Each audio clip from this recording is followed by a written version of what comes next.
You probably already know this, but it's worth saying anyway. The person best suited to teach you about life is a fat idiot with no ambition. That's what the world seems to think, right? Everyone's got advice, everyone's a philosopher, a motivational speaker, some sort of expert at how you should live, and they're out of breath walking up a flight of stairs. Every teacher thinks themselves Diogenes the Cynic, but wants the respect of Plato. They love the image of being wise and misunderstood, but when you strip it down, they've turned cynicism as a philosophy into nothing more than sarcasm and a lazy rejection of authority. They talk about authenticity, but they won't even live authentically in their own bodies. They'll debate you about pedagogy, classroom management, or policy, but they won't debate themselves about why they've stopped trying. Blame it on administration, blame it on the kids. So I want to ask you something simple. Why choose to be better? That's not a rhetorical question. It's one you should sit with, because the only real reward for hard work is more hard work. There's no medal, there's no ceremony, no applause. You just earn the right to do it again tomorrow, with slightly more weight on your shoulders. And most people, especially in this line of work, don't want that. They want to coast. They want the illusion of purpose without the labor that gives it purpose, its meaning. They say they're tired, burned out, and underpaid, undervalued, and maybe that's all true if you're a teacher like me, but deep down you know that fatigue doesn't come from doing too much. It comes from doing too little of what matters. Who can relate to that? Every day you walk into that classroom, you see the younger version of yourself staring back at you in the faces of your students. Some of them still have that fire. Some of them are brain rotted out their gourd. Some believe they can be great, and well, maybe you used to feel that too, but somewhere along the way you started hanging up the phone when life called. You started silencing the part of yourself that wanted to grow. You started ignoring the feeling that maybe, just maybe, you were meant for more than just survival. And the cruel truth is that you're aware of it. When it happens, every time you feel that attack on your character, every time a parent criticizes you or a student mocks you or an administrator, that makes you feel small. It's not just stress, it's a summons call for you to be greater. You're consistently hanging up the phone. You feel that sting, and instead of letting it make you sharper, you let it confirm your own worst fear, that you're not who you thought you were. But you could be. You could still be that person. You could answer the call right now. Because that quote changed my life forever. The one that said, you can't go through life as one long goodbye. And that's what a lot of people do. They slowly say goodbye to their potential, goodbye to their dreams, goodbye to their discipline that once made them proud. They confuse getting older with getting weaker, like it's time that stole their edge. Time doesn't just take, it reveals. It shows whether you've been building something inside or letting it rot. When you refuse to pick up the call to be greater, you're not just staying the same. You're weaning out of your destiny. You're backing out of the life that could have been yours. You, teacher, watching this right now, you know you're capable of more than the people around you think is possible. You know you have that strange, uncomfortable thought that you could still become something extraordinary if you just stop letting comfort rule your decisions. But you suppress it. You smother it under grading deadlines and your parent emails and your Netflix. I'll start Monday. You tell yourself, I don't have time. I'm too old. I don't have the energy. I have kids. But that's not the truth. You're afraid of failure. You're afraid of embarrassment. You're trying to be nonchalant. You got to take control of your life and look ridiculous. You're going to sweat and stumble, and your colleagues are going to notice, and your students are going to whisper and make fun of you, and you'll have to admit that you fell out of shape, that you let yourself go, and that's hard. But embarrassment isn't danger. It's just the friction of growth. Underneath that embarrassment is something deeper, self-doubt. That voice that says, who am I to start again? That is the most destructive thought of all, because when you have self-doubt, you stop relying on yourself. You start leaning on other people to tell you who you are, what you're capable of, and how much you're worth.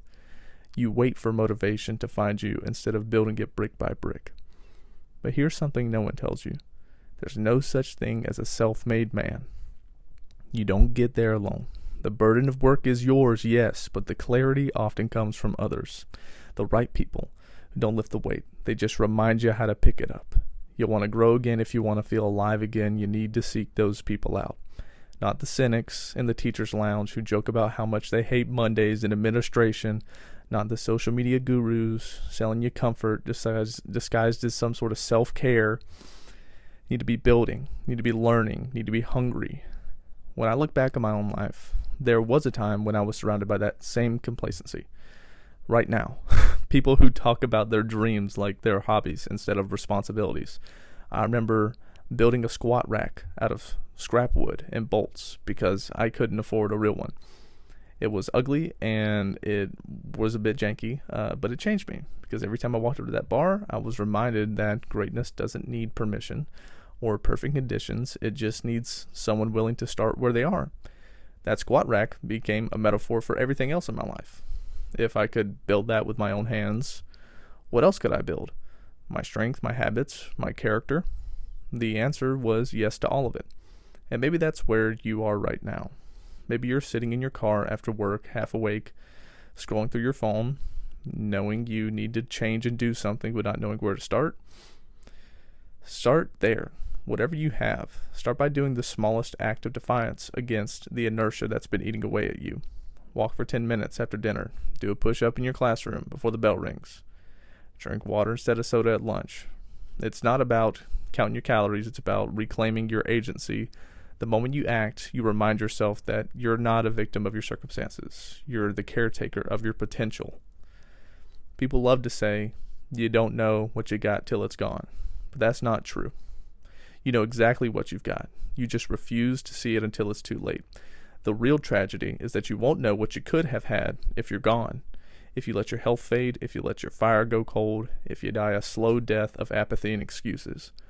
Every version of you that could have existed, stronger, wiser, calmer, more confident, dies with that choice. Every time you pick comfort over courage, you hang up the phone again.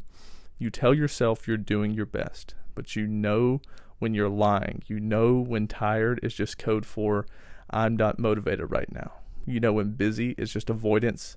Teaching is hard, sure. The system is broken, sure. Maybe it can't be fixed, but you know it can't be fixed. A broken body, kids with curiosity that's snuffed out from a burnt-out, bitter old teacher. They see it. They feel it. Kids are better lie detectors than we give them credit for. They don't need you to be shredded.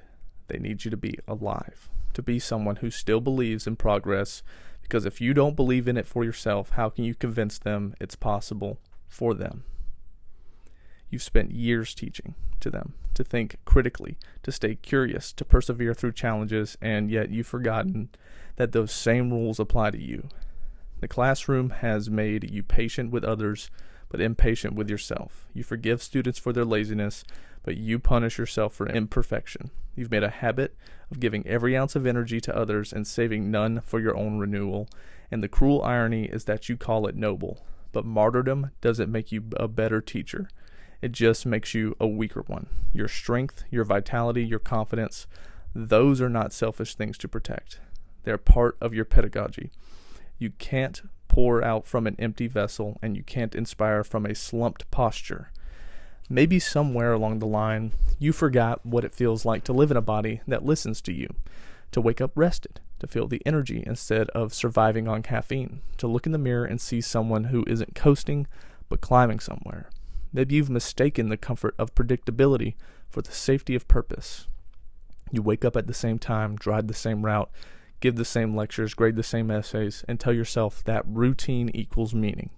But routine without progress is decay, and decay disguised as duty will kill you slowly and politely. The good news? The same way you learned helplessness, you can unlearn it. The same way you built these habits of stagnation, you can build habits of momentum. You don't need to overhaul your life overnight. You just need to answer the call. The quiet nudge that's been waiting in the back of your head. You've ignored it for years. You've buried it under stress, under cynicism, under self-deprecating humor, but it's still ringing. And every day you choose not to answer it, it gets quieter. And one day it'll stop. And that's when it happens. You'll wake up and realize the scariest truth of all, that the call wasn't coming from life. It was coming from you. You were the one reaching out. Maybe you're thinking, I'm too far gone. You're not. You're tired. You're not terminal. You've been giving your best to everyone but yourself. But the beautiful thing about fatigue is that it's a sign you cared enough to try. It means there's still something in you that wants to matter. That's the ember. Protect it. Feed it. Build around it. Let it burn. Burn through your excuses. You don't need to be the strongest person in the room. You just need to be the one who hasn't quit.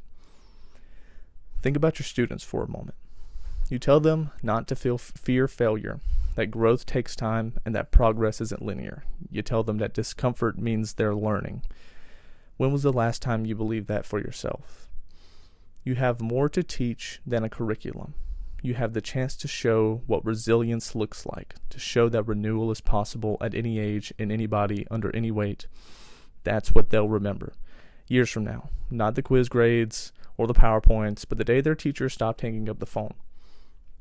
There's a kind of quiet revolution that happens when a teacher gets healthy again. You start standing taller. You start smiling more.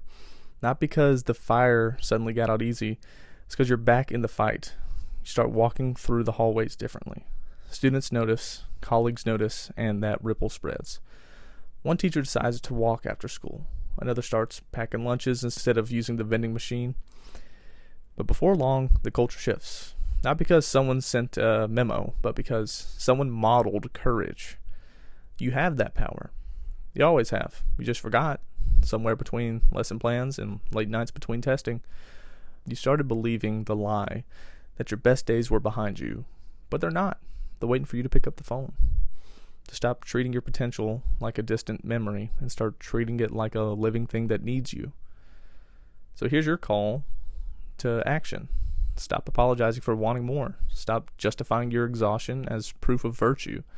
Choose to be better. Choose to sweat again, to move again. Frankly, to believe again. Not for vanity or ego, but because the world needs you sharp and awake.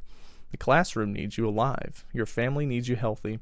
And you need to remember what it feels like to be proud of yourself again. There's a world of difference between living and waiting to die. You already know which side you're on. But it's not too late to switch. You can build your own squat rack. You can rebuild your strength, your spirit, your confidence. You can prove to yourself that the only thing you ever lost was momentum. And momentum can be regained. When life calls again, and it will, don't hang up, answer it. With both hands, answer it. If you're sweaty, with effort and discipline.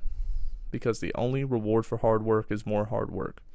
But the reward for ignoring it is nothing at all. You spent your life teaching others how to learn. Now it's time to teach yourself how to live again. Pick up the call. You're not done yet.